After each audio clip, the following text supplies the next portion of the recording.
Hey, this is Atlas here, composer and music producer, and today I'm going to be reacting to, giving you my first impressions to the song In Via Peindre from Clair Obscur Expedition 33.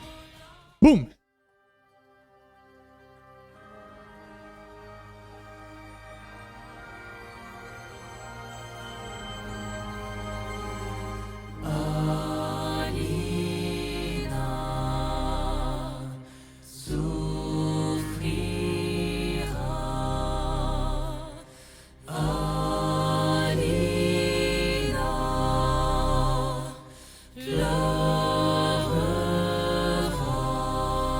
Already starting on a dark note, not pun intended.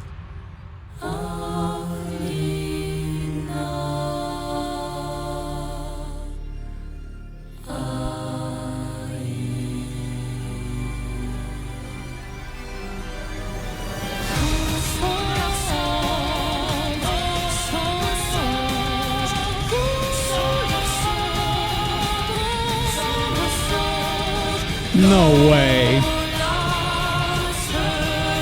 Mate, this is hardcore jrpg vibes here.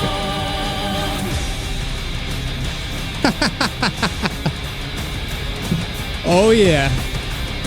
Yeah, this is basically evoking the jrpg sound. Okay, and now the choirs come on.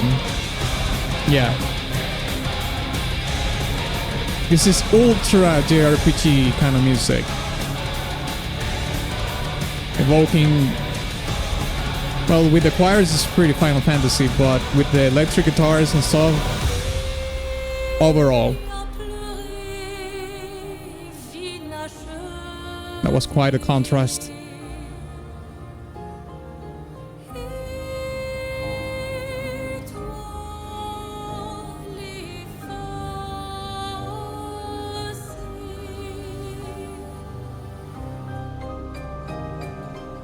Oh.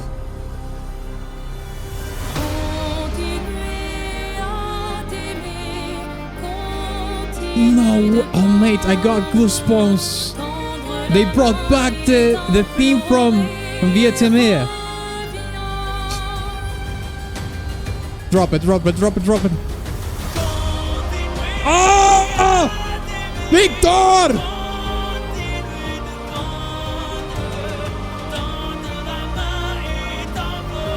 Da, da, da.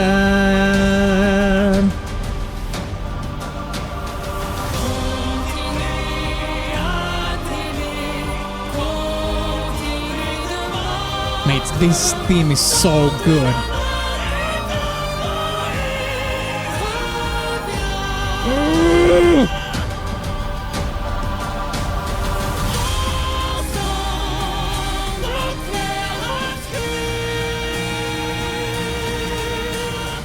Well, this is not from Vietnamese, but I wonder if this is a callback to another song as well.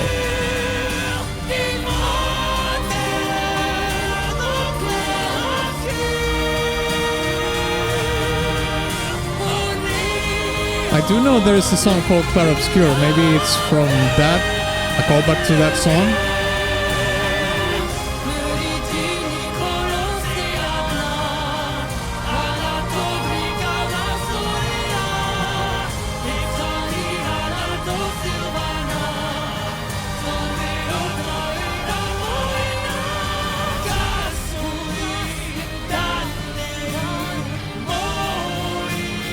Wait.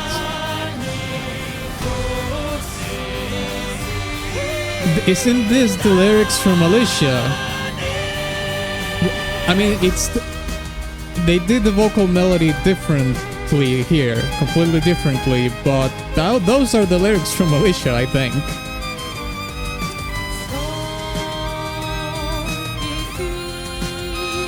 Okay, and now we have a violin solo with this very pop percussion, drum samples.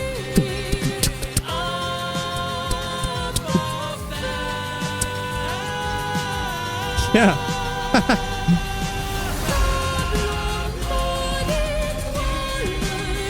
Okay. Yeah, the percussion is taking a little bit more of a spotlight here. I mean, this song is all over the place. It has a little bit of everything.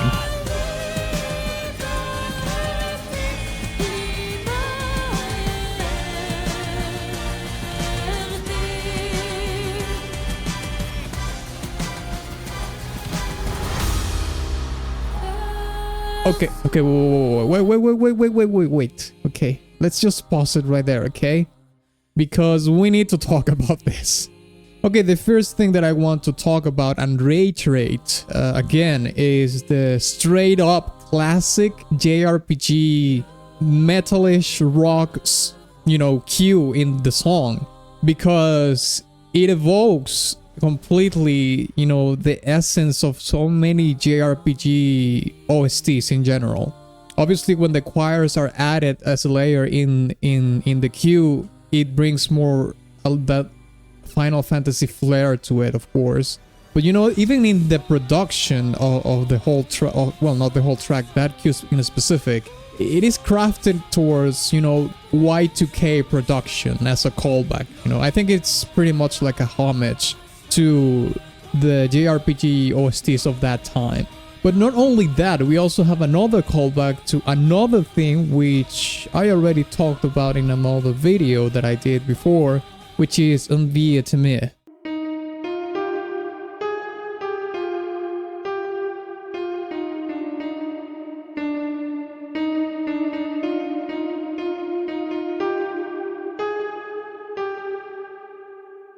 And the way it is implemented in this song makes me think that the storytelling of that track is profoundly connected to this one as well.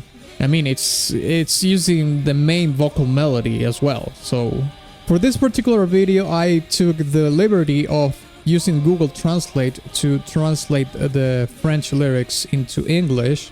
And I am going to assume that the translation is fairly accurate, because at least at first glimpse, it doesn't seem to be something incredibly hard to translate, so there's not going to be like a lot of things lost in translation. I think it's talking about the paintress and the relationship she has with someone else. And there's a couple of things that really caught my attention here, because it says Alina will suffer, Alina will cry, Alina will, which is the opening of the song. There's also, it also says, our tears merge deep wounds. This is when I start to see the, you know, that someone else is involved with Alina, which I assume is the paintress in the game. It says also, life to cry, unfinished life, faded star. This is very unveiling in terms of the storytelling, because it tells me that she has had a life of pain and suffering, you know.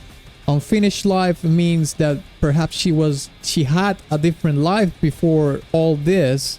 And faded star is also the dimming of the light that she brought to the world in a sense, you know. Maybe she was corrupted over time because of something that happened in her life. You know, she went into the dark side, so to speak, in Star Wars, you know, kind of tongue, let's say. You know, a tragedy perhaps happened in her life that led her into a totally different life, and eventually she became the paintress. Now, in addendum to our tears merge deep wounds, we have continue to love you, continue to paint, reach out and implore you, come back. So this is huge for the storytelling of the song, because it is very clear that there is someone else involved here that is in love with the paintress. And it seems that even though this person loves her so much, it seems in this character's perception that is not enough. So it says, reach out and implore you, come back. It's a pleading for the paintress to just change her ways, to stop painting. I mean, if she doesn't stop by her own accord, then they have to eliminate her, I suppose. Oh, and I almost forgot another callback they do to another song from the soundtrack, which is Alicia. The thing is that the vocal melody here is different. It says like, soy, but in Alicia is Caso e dale muy dane. And by the way, I actually did a cover of Alicia in my channel. You can check it in this card right here, but I'm also going to leave the link in the description of the video.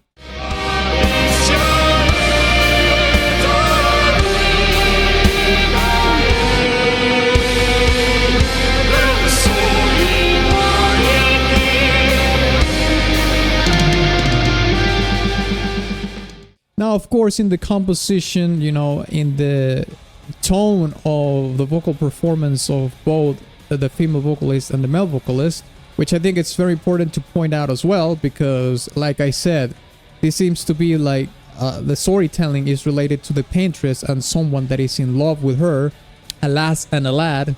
I don't know if they are both in love, but at least one of them is, and that is pretty much literally reflected in the performance. We have a female vocalist and a male vocalist in the shape of Victor Borba. And like I said, the performances and the music composition aligns with the game's, you know, essence of loss, memories, and, you know, the way of choices as well, because this character is pleading for her to change her ways, to stop painting. That is a choice that she has to make. But also another choice that this character has to make is that if she doesn't change her ways, they are gonna have to eliminate her too, because if she's still painting people, then people die. And finally, before we continue listening to the song, you know, all these callbacks to other tracks, for example Alicia and Invia Temer, makes me realize that perhaps this is like a kind of a zenith kind of track in terms of the storytelling, because it's bringing elements from other tracks perhaps to amount to a greater event that happens during the gameplay section where this song pertains to, you know. Maybe it is a grand conclusion to the story, because we are talking about the paintress, which I'm guessing is the final boss of the game. And, you know, it's like multiple threads converge towards this moment. Alright, let's keep listening.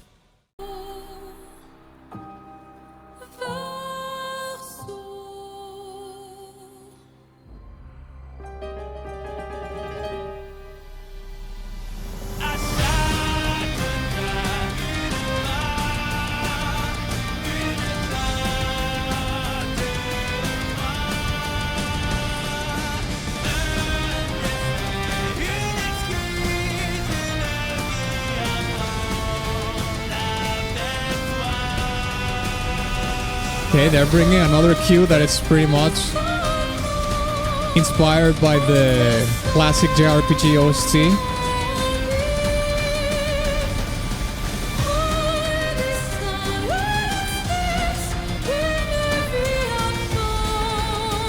Ooh, I went dark in there.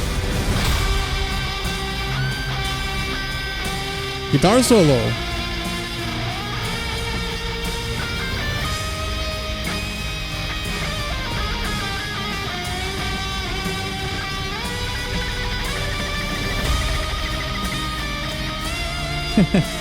I like the tremolo.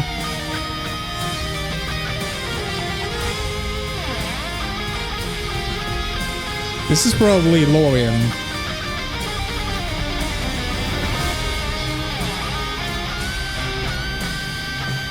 I think he's a guitar teacher, or used to be. I don't know if he quit to become a full-time video game composer.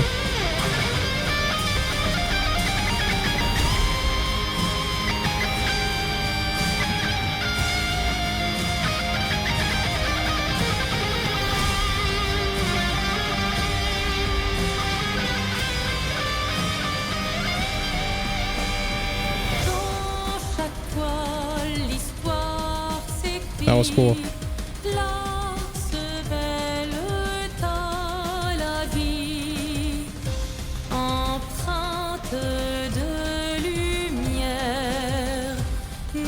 Yeah, this percussion is like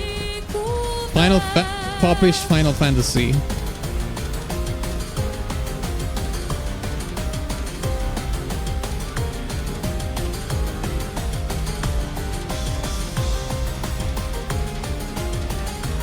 That's so neoclassical.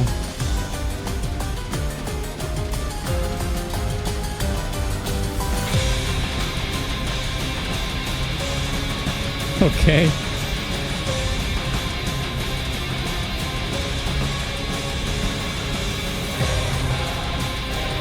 And they bring back the cue from the first part, from the first phase of the song, perhaps.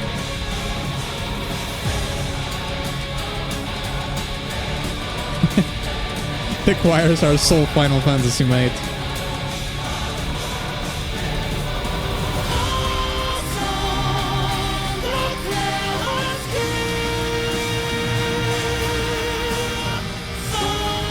Yeah, they're bringing back cues from the previous part, from the previous phase, reiterating the storytelling.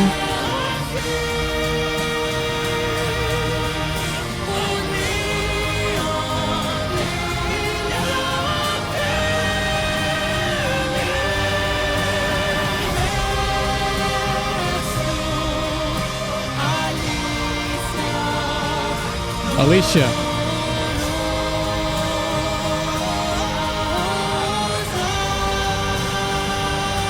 I don't know what role Alicia plays in the storytelling though.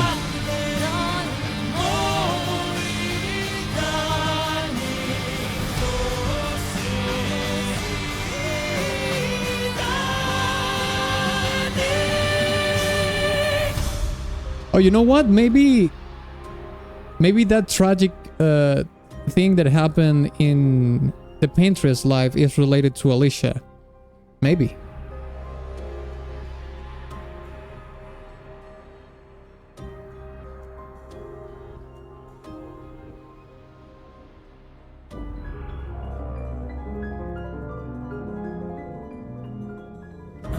That cascading piano lick was so sick.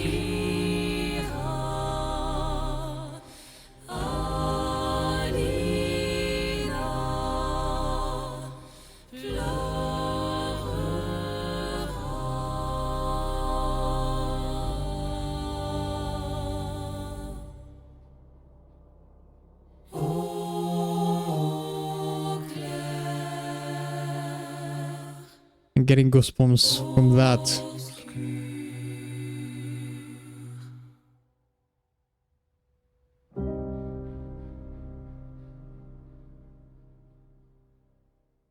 That was it? Oh, that's the resolution of the song, mate. What? Did you notice that the song kind of ends where it started? I hear this so much in so many songs. It ended, well, somewhat ended where it started, because at the beginning we have, no, the beginning of the lyrics we have Alina will suffer, Alina will cry, Alina will, but at the end we have again the Alina will suffer, Alina will cry, but the ending phrase in the Clair Obscur, obviously that distinguishes itself from the beginning, of course, but it's using like the beginning of the whole storytelling, and then it ends it with the Clair Obscur.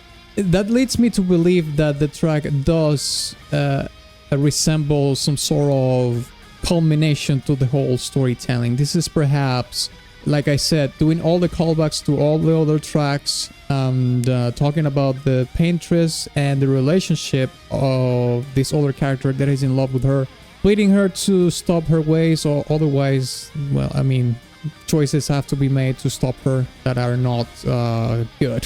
And of course there's another element, which is Alicia, which I did say, now thinking about it, that perhaps she is related to the reason why the Paintress took this dark path, you know, about erasing people from existence, basically. Yes, I think the resolution is quite definitive, and it's not open at all. It ends in a dark, in something dark, in darkness. So whatever happens, I don't think it is pretty. You know, it's not a happy ending. If anything, if this is the ending track of the final boss, or this is the final boss track, it's a tragic ending for sure. But you know, when I continue to read the lyrics, it says, with each stroke a part of me, a drawing, a sketch, a life to paint with you. With each stroke he's dead, ink without him. A drawing, a sketch, a life to paint without him. So this makes me think that perhaps the person that is actually going to be erased, like immediately if she doesn't stop painting, is this person that is in love with her. So I wonder if they had like a previous relationship with before all of this happened, you know, they were lovers or something, and now it's like now or never kind of situations in which this lad doesn't have any other option but to plead for her to stop, because it's not only other people's life in Lumière in danger, but also his life is in danger because he's the one next in the line to be erased, basically. Alright, that's gonna be it for today. Thank you so much for watching the video. If you enjoyed it, please give it a like and subscribe to the channel. And also check this other Clair Obscur reaction that I did, alright? I'll see you there.